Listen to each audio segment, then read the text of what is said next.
शिव कहते हैं, हे देवी, ये अनुभव 2 श्वासों के बीच घटित हो सकता है। श्वास के भीतर आने के पश्चात और बाहर लौटने के ठीक पूर्व श्रेयस है, कल्याण है। आरंभ की 9 विधियां श्वास क्रिया से संबंध रखती है, इसलिए पहले हम श्वास क्रिया के संबंध में थोड़ा समझ लें और विधियों में प्रवेश करेंगे। हम जन्म से मृत्यु के क्षण तक निरंतर श्वास लेते रहते हैं। इन 2 बिंदुओं के बीच सब कुछ बदल जाता है, सब चीज बदल है, कुछ भी बदले बिना नहीं रहता। लेकिन जन्म और मृत्यु के बीच श्वास क्रिया अचल रहती है। बच्चा जवान होगा, जवान बूढ़ा होगा, वह बीमार होगा, उसका शरीर रुग्ण और क्रूप भी होगा, सब कुछ बदल जाएगा। वह सुखी होगा, दुखी होगा, पीड़ा में होगा, सब कुछ बदलता रहेगा। लेकिन इन 2 बिंदुओं के बीच आदमी श्वास भर सतत लेता रहेगा। श्वास क्रिया एक सतत प्रवाह है, उसमें अंतराल संभव नहीं है। अगर तुम एक क्षण के लिए भी श्वास लेना भूल जाओ तो तुम समाप्त हो जाओगे। यही कारण है कि श्वास लेने का जिम्मा तुम्हारा नहीं है, नहीं तो मुश्किल हो जाएगी। कोई भूल जाए श्वास लेना तो फिर कुछ भी नहीं किया जा सकता। इसलिए यथार्थ में तुम श्वास नहीं लेते हो क्योंकि उसमें तुम्हारी जरूरत नहीं है। तुम गहरी नींद में हो और श्वास चलती रहती है। तुम गहरी मूर्छा में हो और श्वास चलती रहती है। श्वास तुम्हारे व्यक्तित्व का एक अचल तत्व है। दूसरी बात, ये जीवन के अत्यंत आवश्यक और आधारभूत है, इसलिए जीवन और श्वास पर्यायवाची हो गए। इसलिए भारत में उसे प्राण कहते हैं। श्वास और जीवन को हमने एक शब्द दिया। प्राण का अर्थ है जीवन शक्ति, जीवंतता। तुम्हारा जीवन तुम्हारी श्वास है। तीसरी बात, श्वास तुम्हारे और तुम्हारे शरीर के बीच एक सेतु है। सतत श्वास तुम्हें तुम्हारे शरीर से जोड़ रही है, संबंधित कर रही है। और श्वास ने सिर्फ तुम्हारे और तुम्हारे शरीर के बीच सेतु है, वह तुम्हारे और विश्व के बीच भी सेतु है। तुम्हारा शरीर विश्व का अंग है। शरीर की हर एक चीज, हर एक कण, हर एक कोश विश्व का अंश है। ये विश्व के साथ निकटतम संबंध है और श्वास सेतु है। और अगर सेतु टूट जाए तो तुम शरीर में नहीं रह सकते, तुम किसी अज्ञात आयाम में चले जाओगे। इसलिए श्वास तुम्हारे और देश काल के बीच सेतु हो जाती है। श्वास के 2 बिंदु है, 2 छोर है। एक छोर है जहां वह शरीर और विश्व को छूती है, और दूसरा वह छोर है जहां वह विश्वातीत को छूती है। और हम श्वास के एक ही हिस्से से परिचित हैं। जब वह विश्व में शरीर में गति करती है, लेकिन वह सदा ही शरीर से अशरीर में गति करती है। अगर तुम दूसरे बिंदु को, जो सेतु है, धूवर है, जान जाओ, तुम एकाएक रूपांतरित होकर एक दूसरे ही आयाम में प्रवेश कर जाओगे।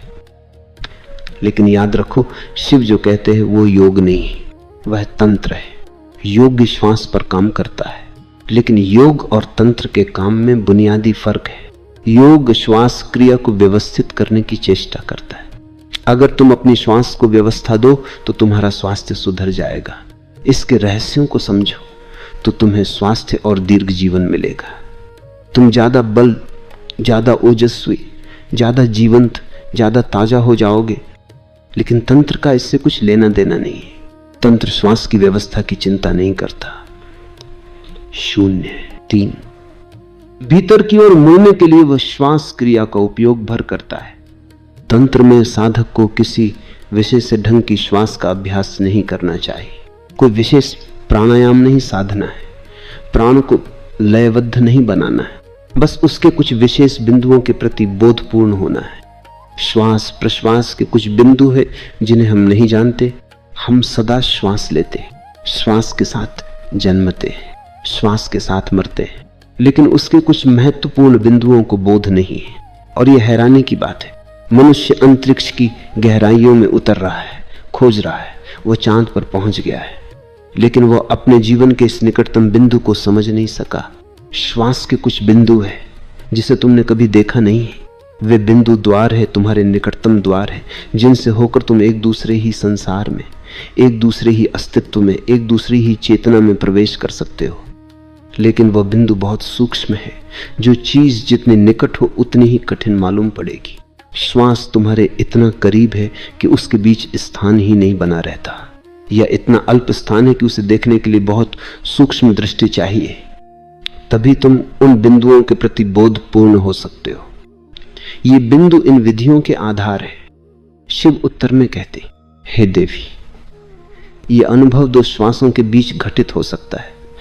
श्वास के भीतर आने के पश्चात और बाहर लौटने के ठीक पूर्व श्रेयस है, कल्याण है। ये अनुभव 2 श्वासों के बीच घटित हो सकता है। जब श्वास भीतर अथवा नीचे को आती है, उसके बाद फिर श्वास के लौटने के ठीक पूर्व श्रेयस है। इन 2 बिंदुओं के बीच होशपूर्ण होने से घटना घटती है। जब तुम्हारी श्वास भीतर आए तो उसका निरीक्षण करो। उसके फिर बाहर या ऊपर के लिए मुड़ने के पहले एक क्षण के लिए या क्षण के 1000वें भाग के लिए श्वास बंद हो जाती है। श्वास भीतर आती है और वहां एक बिंदु है जहां वह ठहर जाती है। फिर श्वास बाहर जाती है और जब श्वास बाहर जाती है तो वहां एक बिंदु पर ठहर जाती है और फिर वह भीतर के लौटती है। श्वास के भीतर या बाहर के लिए मुड़ने के पहले एक क्षण है जब तुम श्वास नहीं लेते हो। उसी क्षण में घटना घटनी संभव है, क्योंकि जब तुम श्वास नहीं लेते हो तो तुम संसार में नहीं होते हो। समझ लो कि जब तुम श्वास नहीं लेते हो तब तुम मृत हो। तुम तो हो लेकिन मृत। लेकिन ये क्षण इतना छोटा है कि तुम उसे कभी देख नहीं पाते। तंत्र के लिए प्रत्येक बहिर्गामी श्वास मृत्यु है और प्रत्येक नई श्वास पुनर्जन्म है। भीतर आने वाली श्वास पुनर्जन्म है, बाहर जाने वाली श्वास मृत्यु है। बाहर जाने वाली श्वास मृत्यु का पर्याय है, अंदर जाने वाली श्वास जीवन का। इसलिए प्रत्येक श्वास के साथ तुम मरते हो और प्रत्येक श्वास के साथ तुम जन्म लेते हो। दोनों के बीच का अंतराल बहुत क्षणिक है, लेकिन पैनी दृष्टि, शुद्ध निरीक्षण और अवधान से उसे अनुभव किया जा सकता है। और यदि तुम उस अंतराल को अनुभव कर सको तो शिव कहते हैं कि श्रेयस उपलब्ध है। तब और किसी चीज की जरूरत नहीं है। तब तुम आप्तकाम हो गए। तुमने जान लिया, घटना घट गई। श्वास को प्रशिक्षित नहीं करना, वो जैसी है उसे वैसी ही बनी रहने देना। फिर इतनी सरल विधि क्यों? सत्य को जानने को ऐसी सरल विधि। सत्य को जानना उसको जानना है जिसका न जन्म है न मरण। तुम बाहर जाती श्वास को जान सकते हो, तुम भीतर जाती श्वास को जान सकते हो, लेकिन तुम दोनों के अंतराल को कभी नहीं जानते। प्रयोग करो और तुम उस बिंदु को पालोगे। उसे अवश्य पा सकते हो। वह है तुम्हें या तुम्हारी संरचना में कुछ जोड़ना नहीं, वह है ही सब कुछ। सिर्फ बोध नहीं है। कैसे प्रयोग करो? पहले भीतर आने वाली श्वास के प्रति होशपूर्ण बनो, उसे देखो, सब कुछ भूल जाओ और आने वाली श्वास को, उसके यात्रा पथ को देखो। जब श्वास नासापुटों को स्पर्श करे तो उसको महसूस करो। श्वास को गति करने दो और पूरी सजगता से उसके साथ यात्रा करो। श्वास के साथ ठीक कदम से कदम मिलाकर नीचे उतरो। न आगे जाओ और न पीछे पड़ो, उसका साथ न छूटे, बिल्कुल साथ साथ चलो। स्मरण रहे, न आगे जाना है और न छाया की तरह पीछे चलना है। समांतर चलो, युगपत। श्वास और सजगता को एक हो। 2 श्वास जाती है तो तुम भी नीचे जाओ और तभी उस बिंदु को पा सकते हो जो 2 श्वासों के बीच में है। श्वास के साथ अंदर जाओ, श्वास के साथ बाहर आओ। बुद्ध ने इसी विधि का प्रयोग विशेष रूप से किया, इसलिए यह बौद्ध विधि बन गई। बौद्ध शब्दावली में इसे आनापानसति योग कहते हैं और स्वयं बुद्ध की आत्मोपलब्धि इस विधि पर ही आधारित थी। संसार के सभी धर्म, संसार के सभी दृष्टा किसी न किसी विधि के जरिए मंजिल पर पहुंचे और वह सब विधियां इन 112 विधियों में सम्मिलित है। ये पहली विधि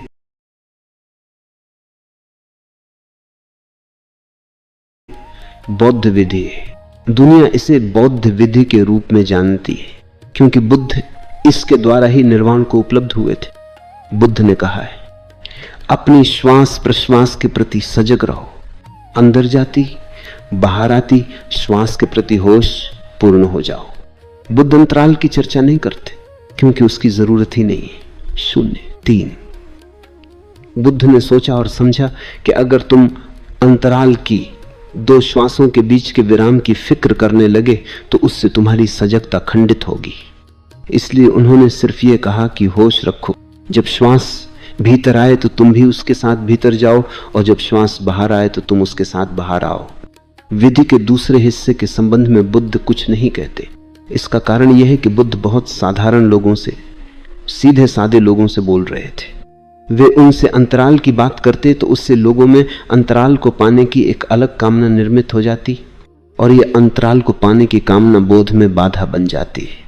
क्योंकि अगर तुम अंतराल को पाना चाहते हो तो तुम आगे बढ़ जाओगे, श्वास भीतर आती रहेगी और तुम उसके आगे निकल जाओगे, क्योंकि तुम्हारी दृष्टि अंतराल पर है जो भविष्य में है। बुद्ध कभी इसकी चर्चा नहीं करते, इसीलिए बुद्ध की विधि आधी है, लेकिन दूसरा हिस्सा अपने आप ही चला आता है। अगर तुम श्वास के प्रति सजगता का, बोध का अभ्यास करते गए तो एक दिन जाने अनजाने ही तुम अंतराल को पा जाओगे।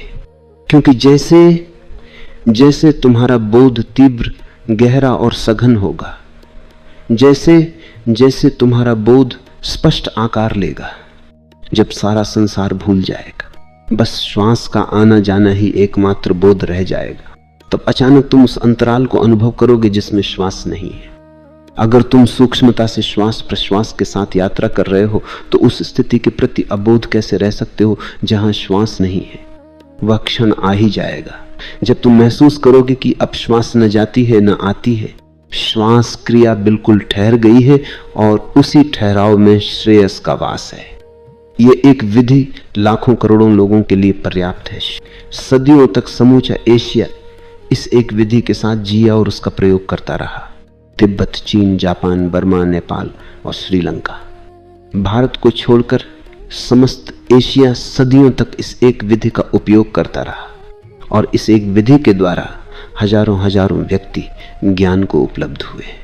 और ये पहली ही विधि है। दुर्भाग्य की बात कि चूंकि ये विधि बुद्ध के नाम से संबंधित हो गई, इसलिए हिंदू इस विधि से बचने की चेष्टा में लगे रहे। क्योंकि ये बौद्ध विधि के रूप में बहुत प्रसिद्ध हुई, हिंदू इसे बिल्कुल भूल गए। इतना ही नहीं, उन्होंने और एक कारण से इसकी अवहेलना की, क्योंकि शिव ने सबसे पहले इस विधि का उल्लेख किया। अनेक बौद्धों ने इस विज्ञान भैरव तंत्र के बौद्ध ग्रंथ होने का भी दावा किया। वे इसे हिंदू ग्रंथ नहीं मानते, लेकिन यह हिंदू है और न बौद्ध, और विधि मात्र विधि है। बुद्ध ने इसका उपयोग किया क्योंकि यह उपयोग के लिए मौजूद ही थी, और इस विधि के चलते बुद्ध बुद्ध हुए। विधि तो बुद्ध से भी पहले थी, वो मौजूद ही थी। इसको प्रयोग में लाओ। ये सरलतम विधियों में से है। अन्य विधियों की तुलना में मैं ये नहीं कहता कि ये विधि तुम्हारे लिए सरल है,